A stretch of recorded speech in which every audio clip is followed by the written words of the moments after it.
Hi, ladies and gentlemen. Welcome back to our Toronto TV web program, Education Insight. I'm the program host, Carol Chan. Today, this is our privilege to have an honorable guest here. It's Miss Su Wong. We can always call her Trustee Su Wong. So welcome. Thank you very much. How are you doing? Very well, thank you. Great. You were elected at the current term. It's 2006, right? That's right. Do you mind I ask you how? Why did you run the campaign? This is the second time I'm a school trustee. Oh. I was a trustee back in 1994 to 1997 in downtown Toronto. Mm-hmm. So this is the second time around in this post-amalgamated city, much bigger than what it was before. I am a strong supporter of public education. I certainly see that the role of the school board and the school trustee have a huge impact in terms of delivering programs and services and providing leadership. Great. Okay, Mm-hmm. the role of the trustee is very clear under the Education Act, that you're responsible for the public policy, the program direction, Mm-hmm. but also the budget for the board. Okay, you know, it's like anything else, budgets always drive some of the issues. However, you also have vision and leadership. I have been a very strong supporter, besides being in public education, certain issues. Literacy is a big thing for me. We know literacy is the first indication for student success, Mm-hmm. so I have championed that issue during my entire campaign. I also support the issue of character education. Now it's becoming mandatory from the province. And for your viewers, the issue about character education deals specifically with how do you promote well-rounded student, not just about the academic, which we hear a lot about. Mm-hmm. What makes a whole student, meaning that the students that will have respect for others, tolerance, understanding, Mm-hmm. And have good character, positive ethical behavior and Mm-hmm. conduct in real life, because we are promoting and preparing the future employee, a future employer for this world. Yeah. This is a very technical world. They Mhm. need to have ethical standards and ethical beliefs. Wonderful. So you have a vision Big for vision, the new yes. generation. Yeah. Great. I'm really proud of you. Actually, you just said that as a role of trustee is a wonderful kind of, commitment Yeah. and responsibilities. So do you have a regular kind of activity? Do you have any regular subcommittee you have to participate? The board regulations requires every trustee to participate in one standing committee. Okay. So at the Toronto District School Board, we have 4 standing committee. Mhm. One of them, like for instance, finance, Okay. human resources, facility, and then the other one's called programs. So anything under programs, from ESL to continuing education, all this are going under certain. So each department within the Toronto District School Board goes under one of these standing committee. Mhm. And within these standing committee, we have also subcommittee. Yeah. Okay, so there are a lot of subcommittees going around. So which committee? I've you- been you're sitting sitting? I sit on the facility committee that's responsible for all the billing for the school board. Oh. I also sit on the audit committee. Mhm. I chair the audit committee for the board. I also sit on one of the trustee rep for the parents committee. That's another subcommittee of the board. There's the other committee that we always had this committee. It's called planning and priority. This is a committee that vets the agenda for the board, puts some priority, what's going to be moving forward, that kind of stuff. I also sit on that. And then there's other ones that we just recently created. Last fall, I moved a motion to ask for establishment of a health committee. Oh, wonderful. Okay. Yeah. You know, my background is in healthcare. Yeah. It So for is. me, and so health and education go hand in hand. We know for a fact that people who are healthy tend to have a higher education. So we have many health issues brought into our school. Yeah, I Okay. heard there's another school board they promote is mental health, Yep, not absolutely. physically, Yeah. because they by emotional, Well, mentally. what the data show, that's why it's really disconcerting for the viewer, is the fact that the data show, depending on what data you're reading, 1 to 9, 1 to 10 kids in our school with mental health problem. Okay, the aggression, the behavioral problem, those are related to mental health. See, so everybody right now understand more about your job description expectation. It's a wonderful workload. It's heavy. It's tough. It's a heavy workload Do for you a mind part-time ask you? trustee. Yeah, that's why I asked Being that. a part-time trustee. Do you Okay. mind to share with us the salary base? Gee, Any it's- benefits? No benefits. I'm going to tell you right now. No benefits? No benefits. Okay. Under Oh. the regulation, there's no benefit. We have part-time trustees because we are the largest school board. The honorarium, the remuneration for our board is a little bit larger than other school board. It's about $35,000 plus $35,000 a year. Okay. Uh-huh. Plus expenses. We can incur expenses. We can also have a constituency. Okay, I have a constituency assistant. Okay, again, she's even more part-time than me. Wow. She gets up to $18,000, which is very little. Okay, most part-time jobs are $20,000 to $30,000. She only gets 18. Okay, for all the calls, all the emails I read. I mean, on average, I get about 100 to 200 emails a day. I Okay? know. And on top of the phone calls. 24-hour Okay. working. Okay, and the expectations are there. Okay, when parents have issues with the child and the learning, they have to call somebody. This is an elected position. People expect you to be saying things and supporting the kids. Yeah, do you mind? I just heard, from the news that there's a Yeah. kind of bad impact from some of the trustees. They have financial kind of Problem. Yeah. problems. Yeah. And they have overused the kind of a limitation Yeah. of allowance. Well, I look at two things, okay? Mhm. If they overuse allowance and better the children, that's a different issue, okay? If you're overusing your allowance to better yourself as a trustee, that's a different issue, okay? What we heard in the recent news is overusing the budget, the taxpayers' dollar for that particular trustee's personal use, okay?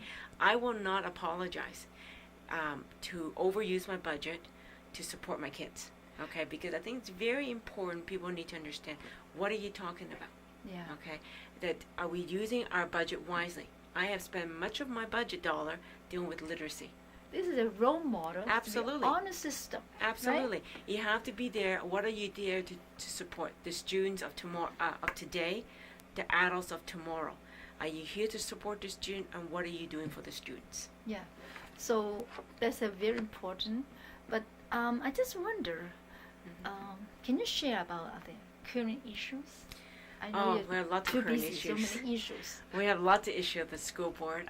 First and foremost, I'm very, very pleased. Last month, our board just enhanced our ESL funding and program. Okay, for the last 10 years, the Toronto District School Board has used about 50% of the money that's been allocated from the province. The province every year gives a set amount of money for ESL. But our staff and the trustee, before I came on board, have used that money for other things, such as water, hydro, heat, that kind of stuff, okay? They have not spent exclusively for ESL students. So I was able to lobby, advocate with my own other 21 trustee, get majority of them to support more ESL teacher for this coming school year. So in coming school year, we're looking at another 55 high school ESL teacher just for high school, and another 85 for elementary. The reason why we have 85 elementary is the fact that last year we have about 53% of our elementary school students didn't get any ESL support. Oh my That's goodness. over 50% of ESL students who got funding from the province didn't get the teaching. Okay, that's not acceptable. Okay, and so I'm very concerned about that, because every child who are in our system need to be communicating, need to be able to write, read, and speak English properly, because this is our official language. Literacy. So, absolutely. Yeah. That's the first indication of student success. The other big thing that the board is very, very concerned about is the fact that we have a decline in student enrollment. Okay, right now at the Toronto District School Board, we're losing 2% on an elementary school. And I say elementary is JK to grade 8 of the student population, because the population is growing old. Yeah. We have people gray power, the gray power. is not as critical as in elementary. The high school is kind of stable, 0.1% decrease. That's not very significant. So that's a big concern. We also have a big concern right now is that we almost have 100 empty school buildings. Oh, okay, because for we the have whole area. For the whole all of city. Okay, Yeah. so about 100 empty buildings in the city. And so we have concerns about that because what are you going to do with these buildings? You can't just go and sell it off because the Education Act restrict how you dispose those property. This is public property. So there's a regulation what you must go through before you can dispose those property. Okay, there's also a third issue, and It's a waste. Well, it's not a waste. It's the fact that this is public space, and you need to make sure you manage it well and making sure you're protecting public interests. Yeah. Okay, and then you've heard recently about the black school. Yeah. Okay, I think a lot of what can people I say? interest. What can I say? I have been public about this. I did not support it. I will continue not to support it. I think that we have a very good public education, as you know, and our data shows that. Okay, I'm proud. Many of the students in the last couple of years, the top students for the last couple of years, the last 10 years, I could say, have always been coming from the public school board. All right, so we have private school in the system too. They're not successful compared to our schools. Okay, so we are very concerned about the fact that this particular proposal that got the first hurdle, meaning that the director is coming back to a report to the board in May on the feasibility. Will it move forward, or will the whole project be closed down? Okay, so how feasible is this creation of this black school? All right, so that's only what the board has given the director to do. So until that votes come in May, if your viewers are watching this program, if they don't support the black school, or if they do support the black school, they need to speak out. They need to talk. Great impact for the community. Absolutely, Oh, so because it's gone national, exactly. and not just national. You know what, Carol? I found out CNN was picking it up, so it's gone international. Okay, Exactly. so we've become such a galvanized community discussion. Oh. How is the largest school board in Canada, one of the largest school board in North America, is developing a program or a school based on race? It's a big issue, like affecting the whole thing. Become kind of a social problem. Yeah, It creates yeah. a lot of It conflict. creates a lot of equity issue. Equity, Okay, yeah. because we have such a multicultural community. Yeah. Okay, one could argue, well, why don't we have a South Asian school? Yeah. Okay, why don't we have Afghan school? Why don't we have a Chinese school? Exactly. Okay, because we do have students who are not successful. I have a lot of Portuguese students having difficulty. Not that the parents don't want us to help the kids, we certainly will, but not based on race. So how about the school violence? And Oh, every issue? violence. I mean, last fall when the Falkland report, Mhm. just want to make sure you viewer understand. The Falkland report came out last fall. Is not the school board report. It's the director. Oh. Okay, this is as a result of the shooting death in C.W. Jeffrey School. The director decided to commission this report. Now here is the challenge. There were 126 recommendations to the board. What are we going to do with it? A big proportion of these recommendations involves a lot of money. Okay, from cameras, they're asking for dogs, they're asking for this and that. Okay, but the key piece here is that there's no question if your student is not safe in a school, they cannot learn. But also, this also can be said, if your school is not safe, teacher have a right to say, I don't want to teach here. Okay, because at the end of the day, under the legislation, the board as an employee have to make sure every employee is safe. Okay, so we need to make sure the school is a reflection of the community. Okay, you see the crime out there, you see the violence out there, so those kind of behaviors or conduct out in the community is coming into our classroom, coming into our school. So unfortunately, we have to address them. When I was a trustee downtown back in the 90s, that was never an issue. Okay, now we have drills called lockdown. That was never happened back in the 90s. Okay, now we have school, all the doors are locked except the front door.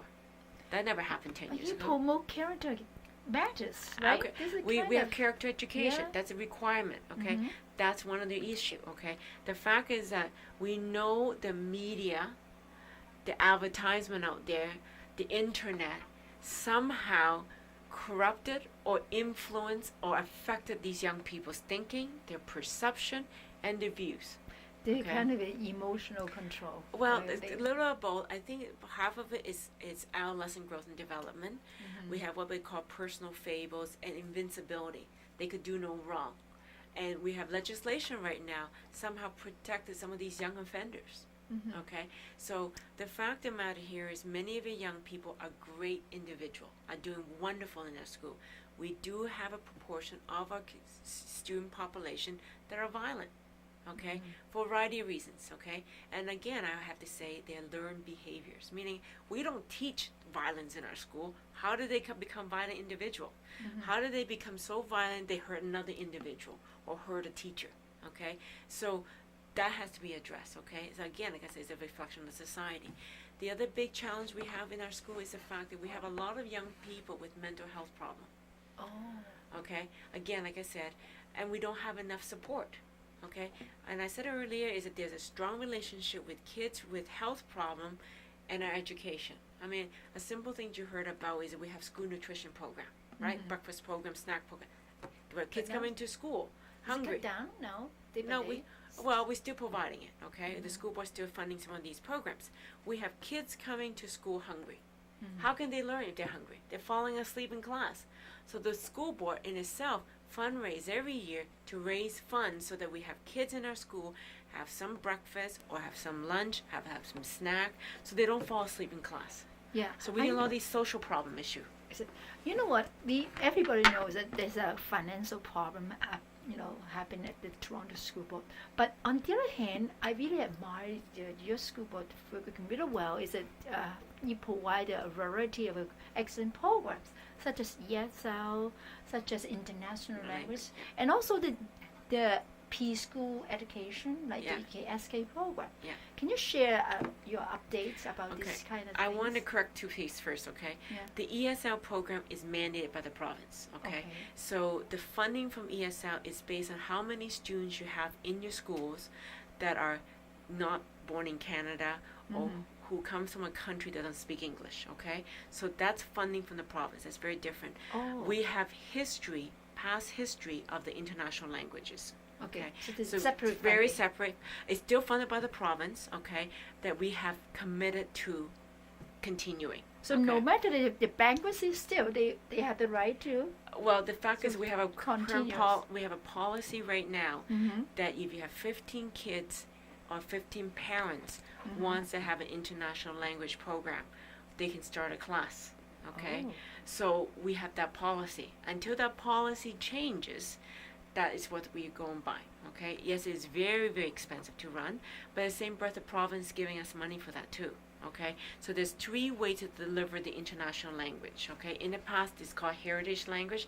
Now it's called international language. Yeah. So one way is right after school. That's the cheapest way. It's about $35 per student. After school? After school, How many hours? It's from 3:30 to about 5:30, 6 o'clock, okay? Wow, that long? Okay? It's about 2.5 hours, okay? So that's one program. One every day or once a week? For some school, it's only once a week, okay? But other schools, it's integrated, meaning it's every day. It's integrated, that's the most expensive. It's an additional 45 minutes. Wow. It's done in the school day, okay? That program is a little bit more expensive, okay? Then the third way to deliver international language is Saturday morning. Okay. Saturday morning class is very, very attractive to our parents. That program is about $72 a student, okay? And that's every Saturday, okay? So parents like the Saturday program the best. The kids have a brand new day. They have a rest all week, and they go Saturday morning only, okay? Again, in Scarborough, for me as a trustee, I cannot keep up with the growth, okay? For many of my schools with international language, I put a program there, it's packed, okay? There's a lot of interest. When we also know about this international language, why I support it, is the fact that there's a strong relationship. If you can understand and comprehend your mother tongue, your mother languages, you're more successful in the English language. Okay, that's why there's a relationship there. Okay, I'm not supporting program that's not going to help the day school program. Yeah.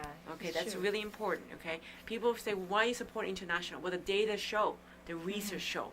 Okay, if you can understand and comprehend your own mother tongue, whether it's Chinese, Tamil, Afghanistan, or Somali, you're more likely to be successful in English language. Why would I support it?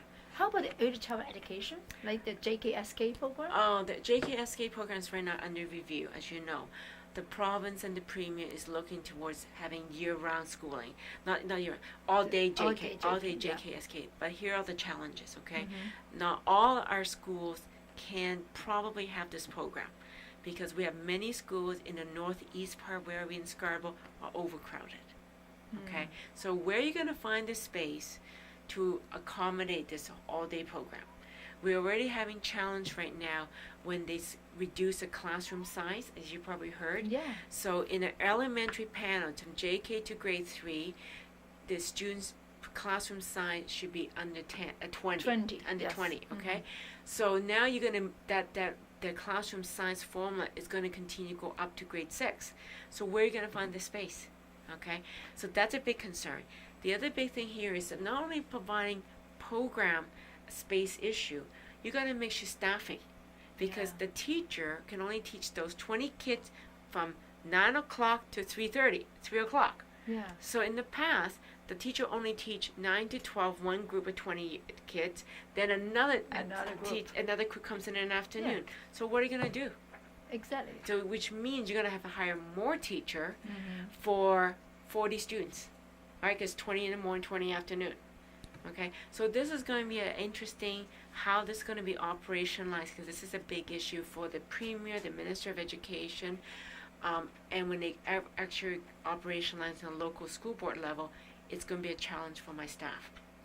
I do know that the Toronto Catholic School Board successfully did some pilot on this initiative and did very well. Okay, I do support this initiative. I think it's very good for parents. Very good for parents. Yeah. Very good for working parents. But in terms of public space for the school, for the classroom, we're going to have to see how it's going to be done. I think it's another impact to the child care service. Yeah, it has a huge impact on daycare and after school activity. Exactly. Right. But for the supporting the working parents is a great. Very good. But just like I also support year-round schooling. Yeah. Right? Okay? Because we know this is what parents want. How do you have from July and August, 8 weeks, 9 weeks, no classroom, no teaching, okay? And we do know that in Durham and in Peel, they have a couple of schools that are year-round school and doing extremely well. Again, I moved a motion last year. We're looking into it right now. But the big challenge is not just having year-round schooling. We do know some teachers support it, okay? It's finding the space, the facility, because you don't want to have classes in August that's not air conditioned. Exactly. Okay. Because you know how hot the city is, right? Okay, and we have a lot of old buildings, and they don't have air conditioning. So retrofitting of the school is important. I think most the parents look forward to having the new issue to accommodate their needs for summer. And besides the regular program, how about this is a hot topic like IB program, gifted program. Is it benefit for the new generation? You highly recommend those programs for the It's not for everybody. It's not for everybody, okay? IB program, it stands for International Baccalaureate Program, is recognized at the university level, okay? It's recognized internationally. Certainly some of the parents believe the child do better in this kind of elite program, perceive as elite program. The gifted program, the students must be evaluated, okay? You cannot just say, well, today I think Johnny belongs to the gifted program. You have to be evaluated. Excuse me. There's a formalized process for the gifted program. The International Baccalaureate Program right now started from high school, but it's now coming down to middle school, 7 and 8. Oh, yeah. We do have a couple of schools in the system that have International Baccalaureate Program in grade 7, okay? The pilot program. It's a pilot. It's a pilot right now. So we recognize the fact that these programs are very well supported by our parents, because the students learn an extra language. They have to do extra volunteer work in the community, and the exams are not marked here in Canada or here in Toronto. It's marked internationally, somewhere out there, in part of the international program. Okay, so we do know this is a global village. Many of our students will love to travel, and this is another piece of paper some of our students value. Yeah, and it's a very popular, like the parents would like to rate or recognize those schools for The ranking. Yeah, ranking. Ranking. For instance, I have a document like a media advisory, Yes. annual award for excellence Yes, for yes. those schools. Yeah. Once it's announced and promote, those parents that Yeah. move their house to those areas. I had that experience. Yeah. So, what is the point of view for encourage parents how to deal with this? I had that experience last year. I can tell you without, it was extremely challenging for me as a trustee. One of those schools on that list, okay, was one of my schools. hot. Okay, it's Hot potato. extremely, it's become a real estate nightmare, okay? Yeah. Traffic issue for the parents in that neighborhood, for all the residents in the neighborhood, I should say. But the other big issue is the fact that there's a perception these elite program in that school. We have many wonderful schools in the system, not just those listed in the Fraser Institute. And the results of that Fraser Institute results came from the EQAO testing, okay? Driven by the testing, this is what they spill out. My argument is that we have many wonderful public schools, and what makes a great school, not just the result of the EQAO, what are the commitment, the leadership of the principal, what kind of extracurricular activity that school has, or what kind of school council people, the parents' involvement, okay, so you can see that piece, and what kind of programming, because every school has different kind of way to deliver the program, okay. So, for instance, I have many schools with many wonderful extracurricular stuff. I have a wonderful program at my school. The entire school is into knitting. Yeah. From a 4-year-old to a 6-year-old in grade 6 doing knitting. Okay? So it's another way to deal with, give it back to the community, and now mobilize the community to donate yarns and wool, the knitting needles, the whole 9 yards. Okay? Oh. And so the entire school do different project about knitting. Okay? And this has been That's going on for interesting. absolutely wonderful. And we have other programs that do after 4 programs where it's dealing with play, but interactive, healthy play. Oh. Okay, and so they have extra sports and extra support and extra community supporting them. But Okay, is it the impact? Is it based on the background, the community? Is it, for instance, the certain areas? being perceived. I don't want to classify the, Yeah. But the outcome is different. For instance, EQAO. They results. perceive certain school is an elite school, and every parent wants to be in that school. When in fact, the Toronto District School Board have almost 600 schools, and some school have more higher resource emphasis on certain things. Like we do have some school that are elite arts and music programs, as you know. Okay, we also have some very elite sports program. Yeah. Okay, we have certain school have known for theater. All right, so I would not say one school is better than the others. I certainly know that you're looking for comprehensive delivery. So as a trustee, how to balance the kind of expectation and outcome of The parents' outcome. yeah.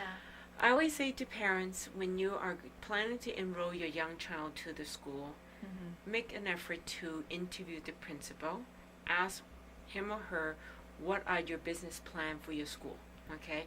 What are your business plan for the current year and next year? I will also interview him or her and say, how active are your school council? That tells me how involved everybody else is, not just the principal. I will also look at what are some of the extracurricular activities available. All right, after school, before school, during lunch, that kind of stuff. I also will be looking for if I have any challenge issue, what should I do? Okay, where do I get the help? Some school have a child youth worker with settlement worker, and the social workers are very involved. They may have a public health nurse coming in from Toronto Public Health, so a variety of things coming in. Okay, so you give different scenario, like interviewing the principal. Yeah, Okay. great. How often you visit the schools, and how many schools under your caring? My area, I have 30 schools. I have 30 schools, okay? Oh my goodness. And I try to get out there as much as I can. I have to say. It's a part-time job. I know, it's very part-time. When I was a trustee full-time before, I used to visit my school at least once a week. Oh, yeah. I haven't been able to do that, It okay? should be a Because full-time we, job. it's, well, we have such a large budget, not just about the buildings we own, okay? The fact is, I mean, just to give you an example, one of the current issue right now is the swimming pool. Oh, Okay. yeah. We're the largest down. operator. We're the largest operator swimming pool in Canada, Oh. the Toronto District School Board. Yeah. Okay. We're not just running a school business called education. We run the largest largest pool operator in all of Canada. Mhm. We have 84 pools. Okay. So that's what the big issue is, the fact that we have so many issues, and the expectations are great for the trustee because the first thing they would do is calling me. Yeah. Okay. When there's an issue in your child's school, the first thing you have to ask is that, have you spoken to your school principal? But how about your liaison with the partnership with the parents' council? Yeah. Or school council They representatives? well, we have a recognized parents committee, as I said to you. It's a Yeah. recognized committee of the board. It's Mhm. called the PIAC, Parents Involvement Advisory Committee. So they Mhm, advise the PAC. board. PIAC, we call them PIAC. Oh, Okay. yeah, okay. So they come and advise the board. Okay. Mhm. But locally, every school is required by legislation to have a school council, where the parent co-chair those meetings with the principal. Okay. Mhm. But also, I should say, no, co-chair. There's usually two parents co-chairing a meeting, but the principal is providing resource support. So this is by legislation. They need to have school council.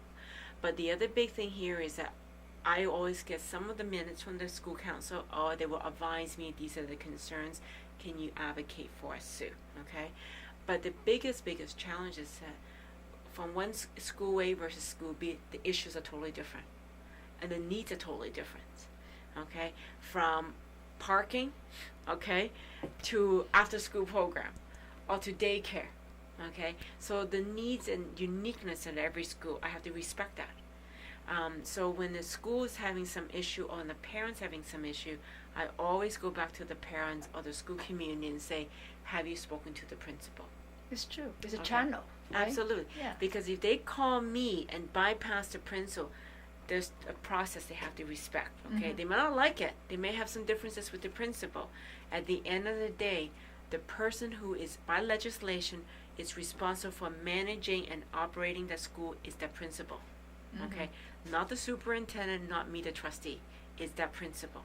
Okay. I think actually the basic is that build the relationship between teachers and parents first. Yep. It's basic. Yep. Student, right? Well, If the absolutely. relationship good, then Mhm. you don't need to have a high level to you. Yeah, exactly. Right? But exactly, if they can settle the differences or work towards the goal of the student between the teacher and the parents, then that's the first thing. But the other big thing we need to advocate for, Carol, is the fact that we have many young teachers Oh, in yeah. the system, right? Because we have a lot of teachers retiring. Okay, not only they need to learn how to teach those curriculum requirements, they need to how to work with the parents. Mhm. Okay, they need to how to work with they need to manage the class and work with the parents, because we have very well educated parents out there. The internet does all kinds of stuff to people, Mhm. right? You can Google now and get all kinds of information, and once it's on the internet, they think that's real, and some of the information on the internet. Even is for not the new accurate. generation of the teachers, there's a different expectation, different image, Mhm. right? But I think mostly the parents have concerns that less homework, less kind of the easier, even basic is like the character, like Mhm. the self-discipline. Mhm. They allow the classroom to make a mess, allow the children to have it, sit on a table, kind of a. No, That's I thing. wouldn't support that. I know when I do visit the school, okay, But you don't And- support it. It's great. I but don't support it, I but didn't- I know every classes and every school I visit, the classrooms are very well done. Okay, Yeah. my schools are very clean. I say to parents, when I visit, I check the washroom. Okay, Oh. I make sure the floors are clean, because that's the image of these young people. Mhm. They're there 6 to 8 hours a day, depending if they have extracurricular sports in the school. I'm just a visitor, okay? And when I make my visit, I don't call in advance, okay? course. I make my visit, Yeah. okay? And I want to make sure what is it look like throughout the day. when I'm not here. Okay, so I expect the school to be well run, the school is safe, the classroom is well ready to learn, and every student are respectful of everybody. Good. Okay, because at the end of the day, then if there's if there's challenges there, they can't learn. Not just that classroom, the entire school. Okay, when something happened to that one classroom, it affects the entire school community. Okay, I just curious, like for budgeting, because now because of financial issues, most schools say, oh, we don't have enough budget for maintenance, for the curriculum, for the test materials, so they call fundraising events. Yeah. I realize so many kind of variety of fundraising events, and it seems too commercial and out of control. Yeah. For instance, right now they have a token, they have a kind of a gift card. Is it quite great involvement like this? Well, I know for a fact many of the parent involvement in our school is doing a lot of fundraising. There's no question about that, okay? For a variety of projects. And I get lured in as a trustee myself, not just the parents. But I think that there come a point when this become a big equity issue, okay? Meaning that school A, who have the means, have the resources, can raise a lot of money, and school B, who can't. And so will these students who cannot get the fundraising from their parents have the same equity as the school A? Okay, so that's a big challenge for us, because some of the school councils from time to time complain to me saying we spend all the time finding ways to raise funds. We get distracted, not able to support our school. Okay, but so for some school communities say we want to support our school through our fundraising, and that's how they see supporting. All right, and I know certain cultural groups saying how come our schools don't have books, right? You know, they say, well, you know, that's how you measure the school, how good your school is the book issue, all right? So my argument is the fact that right now there's a lot of learning on the internet. So we have many books, many classroom books online through the computer. So we need to look at, this is a very young group of learner, different kind of learner, like you and I when we went to school. We call them digital learner. They learn by the fingertip, okay? So everything's done by the computer. We know many of the university right now, the students don't even have to come to school. They're online learning, okay? Or they learn on the internet. The classroom is a wireless classroom, okay? So those traditional way of learning is really challenge all of us, because we have parents who learn traditionally. Now the new type of learners are digital. All based on laptop, based on computer, and the technology piece. You know, so that gives a different flavor of expectations and requirements. Through the internet, you have a higher risk of plagiarism, and unethical behavior of the character. Okay, so in the past you may copy this book or cheat on this thing here, but now you can go surf the internet, take an article and put it into here, and then put in a piece of paper and say that's yours. So again, we have to protect those integrity of those paper. And the expectation is that it gives a lot more challenges for the teacher. When you're marking a paper, exactly. Are you who's writing this paper? Is it the internet writing for the child, or a parent helping the child? You know, we know parents want to help the child, and that's to be expected. But we want to make sure every assignment that's been assigned to the student from junior kindergarten to grade 12 is done by the student and has to be ethically done. Oh, these are great challenges. Absolutely. You know, Sue, overall, you work with the two, you mentioned you have 2 terms of trustee. Yeah, this right? is my this second term, right? Yeah. So we view back the experience, and how can you share your feeling, like satisfaction and challenges? I think the way I look at the challenges, I find it as an opportunity to learn for both my constituents in Scarborough, for me as a trustee, as a public official. I value their input. I certainly value their insight on some of the issues, because I can never be always right.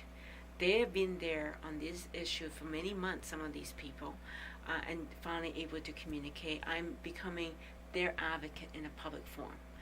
Okay, and the challenge for us as a trustee is the fact that we have a lot of financial concerns. We have a declining enrollment issue, and we still want to keep the quality of education that is accessible to all. Like, like what I said earlier, meaning on the day school program. We also have about 150,000 students at the evening program and a weekend. Okay, well, the late school program. Yeah, it's what we call continuing education. Education. So when you combine both of these group of people in our schools, you're looking at about 500,000 people. So are you happy with the government? Is it kind of support? Is it good enough? The current Minister of Education has been very supportive of the Toronto District School Board. Certainly, we always ask for more.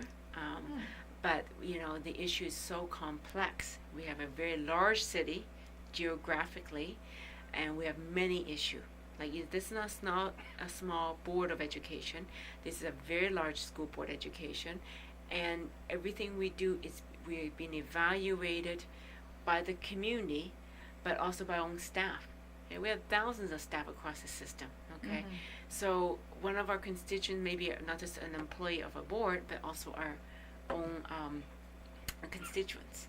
Yeah, and plus the transparency for Absolutely. How to control, especially on budgeting. It's accountability. Right? Yeah, accountability. You have to be accountable. It's really. Because everything we do and everything we say, that is being measured, it's being evaluated. What are you trying to do? Especially you're the role model for the new generation. Absolutely. If any cheating, any negative, thing happens, that And the biggest challenge for us, Carol, is the fact that we lead by example. We lead by example. Exactly. People see us as role model for the next generation. Okay, today is a wonderful, information for us. I just wonder, the last one is, if you can advise all the parents, what is a simple kind of advice for them?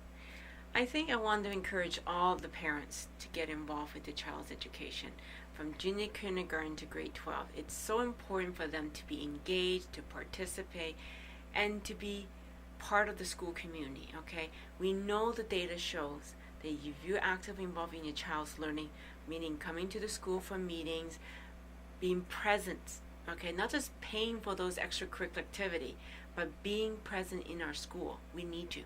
We cannot educate your child alone. You need to be a partner with us, and we need to partner with you.